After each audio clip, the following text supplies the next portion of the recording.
The mission to the moon from Florida's Space Coast. It's showing how humans can live and work on the moon, and again with the next step being to go to Mars. Now has a new timeline. The doctor's continuing to back a popular treatment. So I still think Paxlovid is an incredibly useful drug. After high-profile cases of COVID rebound. And a video goes viral after a woman with special needs earns her first paycheck. You're a grown woman now. I know, Mama. These stories and more coming up on Newsbreak. Hello, South Florida. I'm Leanne Abutarbush. And I'm Christopher Gomez. Thank you so much for making us a part of your morning. Today's Tuesday, August 30th, 2022. Live from the South Florida Media Network's Biscayne-based studios in North Miami, this is SFMN Newsbreak. After scrubbing the first Artemis mission, NASA is up in the air over whether it'll all happen this week at all. NASA tentatively rescheduled the launch for Friday after discovering a leak that couldn't be fixed right away. Reporter Nicole Castaneda from our DC Bureau has more information. Even though the launch is going to happen in Florida, right here in the NASA headquarters is where most of the decisions are made. After 5 years in the making, Artemis 1 is supposed to go over the moon.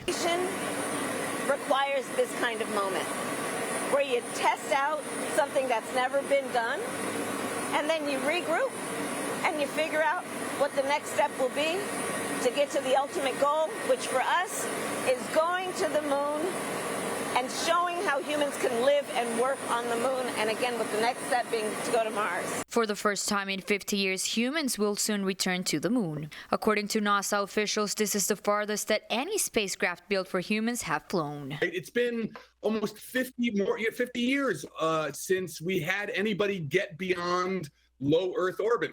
Although this launch will have no crew yet, its success is key for future astronauts who will be on it in a few years, which will be followed by a moon landing by 2025, all before continuing on to Mars. 20 years from now, we will be out, as the song goes, playing among the stars. Artemis 1 will send a capsule called Orion to orbit the moon.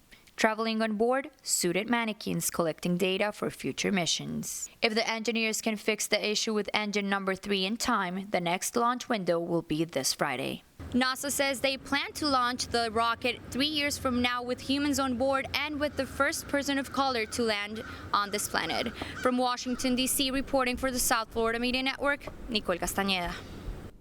You might have noticed Nicole's story was the first report from Washington, D.C. of the new semester, and it's the Bureau's first report from the brand new FIU and D.C. facility. Here's a quick look at our D.C. correspondents and their new digs. We'll have a closer look in a story that will air on tomorrow's Newsbreak. It all gets underway at 9:30. A Capitol rioter with ties to the Proud Boy is behind bars this morning, sentenced to more than 4 years in prison. Joshua Pruitt nearly encountered Senate Majority Leader Chuck Schumer inside the Capitol building on January 6th of 2021. During a hearing yesterday in D.C., he was sentenced to 55 months in prison. He did not join the Proud Boys until after the Capitol riot. Turning now to the coronavirus pandemic, First Lady Dr. Jill Biden is testing negative and will return to D.C. today after taking Paxlovid and dealing with a rebound case of COVID. The same thing happening to the president, Dr. Anthony Fauci, and talk show host Stephen Colbert. But as the network's Kenya Cardone reports, Paxlovid rebound is not as common as it sounds. Kenya? According to the Department of Health and Human Services, about 4 million courses of Paxlovid have been administered in the U.S. But recently, many people are questioning its effectiveness after experts suspect that COVID-19 rebound cases may be more common than data shows. Paxlovid is an antiviral pill that is designed to treat COVID-19 by stopping the virus from replicating within the body. But even after completing treatment, some patients are testing positive for a second time.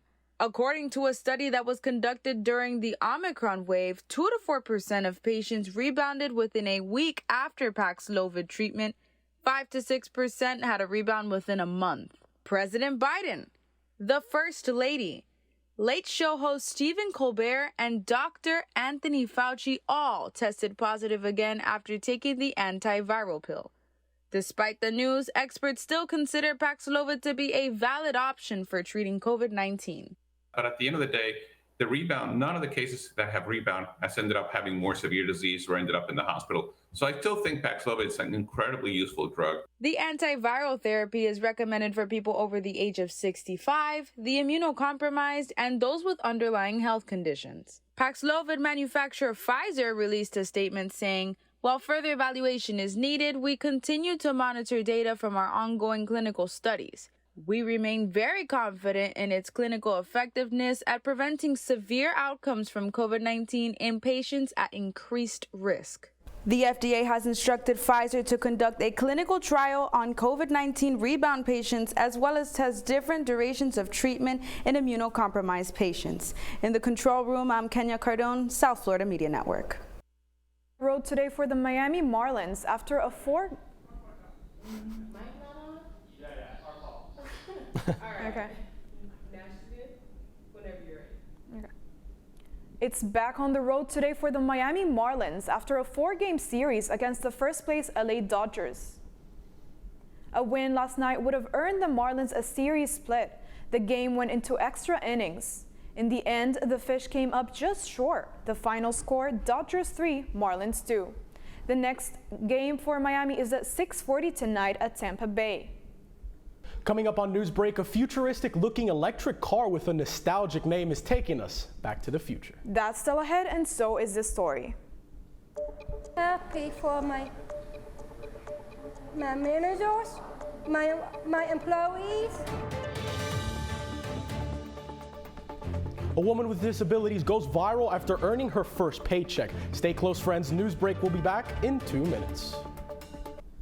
Type 2 diabetes can have a big impact on your life. But how can it be prevented? Well, the first step is knowing if you have something called prediabetes.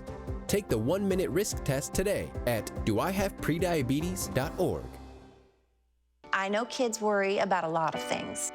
Getting enough food to eat shouldn't be one of them. Through a nationwide network of food banks, Feeding America serves virtually every community in the United States. See how you can help your community. Visit feedingamerica.org.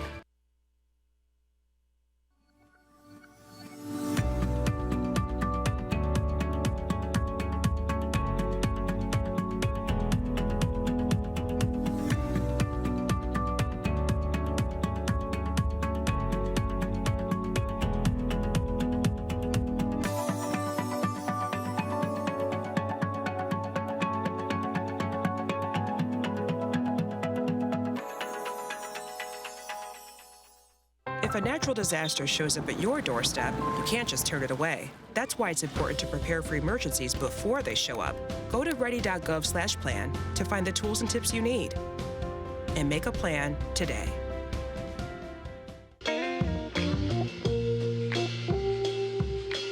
You really have done as much for us as you think we've done for you.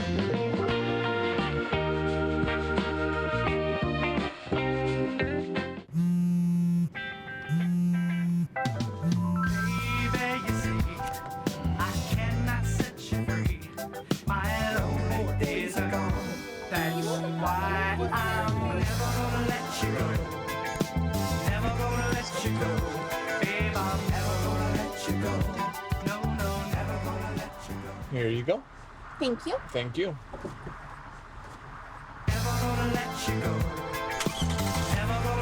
Which camera is it?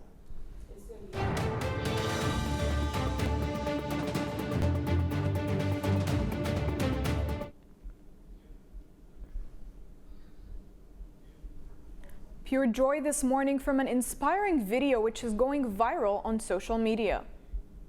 This video is of an ice cream shop employee and her epic reaction to receiving her first paycheck. 28-year-old Dale Beck, who has Down syndrome, captured the heart of social media when her mom filmed her celebrating getting paid for the first time. She works at Howdy Homemade Ice Cream near Charlotte, North Carolina, where their goal is to employ disabled adults. Take a listen. 82% of disabled adults do not work. And we believe a big reason for that is insufficient opportunity. So we're all about giving disabled adults a chance to show what they can do. How you feel about this check? Happy. Dale says she's planning on spending her paycheck on presents for her family and helping to pay for a trip to Disney World. Today, Back to the Future fans are excited after the new DeLorean Alpha 5 was revealed. After 40 years, the famously known vehicle received a new electric remodeled look. Designers chose to create the automobile based on the company's second look. A four-seater and a retro look, many will not get the chance to purchase this anticipated vehicle, as many about 10,000 will only be made. That's all the time we have for Newsbreak. I'm Leanne Abu Tarbush. I'm Christopher Gomez. We are out of time. You are up to date. Make sure you tune in tomorrow for a look at the FIU's DC Bureau. Starts at 9:30. Get more news anytime at sfmn.fiu.edu. Have a great Tuesday.